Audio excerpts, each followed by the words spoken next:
গত 19 তারিখে মহিলা থানা, আগরতলা পশ্চিম মহিলা থানাতে একটি অভিযোগ হয় যে একটি নাবালিকা ধর্ষণ হয়েছে।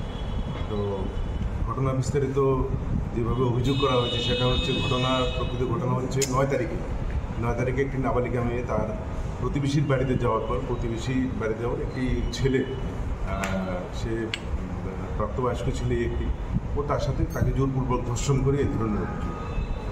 তো পরবর্তী সময় মেয়েটিকে ভয়ভীতি দেখানোর ফলে মেয়েটি সমস্ত ঘটনা চেপে যায় এবং সে তার মা বাবাকে বলে না, কিন্তু একের পর এক দিন যত অতিক্রান্ত হচ্ছে সে বিভিন্ন ধরনের শারীরিক সমস্যা বোধ করতে থাকে, ফিল করতে থাকে। তো পরবর্তী সময় সে গত 17 তারিখে সে তার মার কাছে সমস্ত ঘটনা খুলে বলে।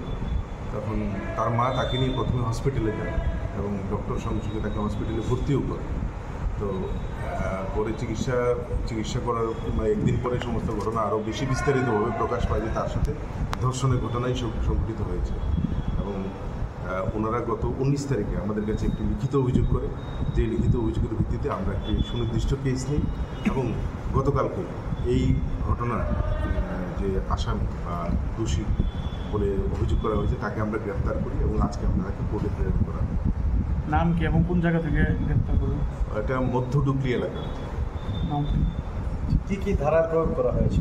ধর্ষণ, মূলত ধর্ষণ। এবং যেহেতু মেয়েটি মানে বয়স 7 বছর, তো তার এখানে পক্সো একটু আসবেই।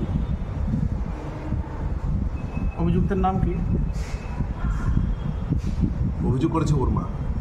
না, যে যাকে গ্রেপ্তার করা হয়েছে, যাকে আটক করা হয়েছে তার নাম হচ্ছে প্রসেনজিৎ। বাড়িটা মধ্য ডুকলি এলাকা। ওরা কি এক এলাকার? হ্যাঁ, এক এলাকা, প্রতিবেশী।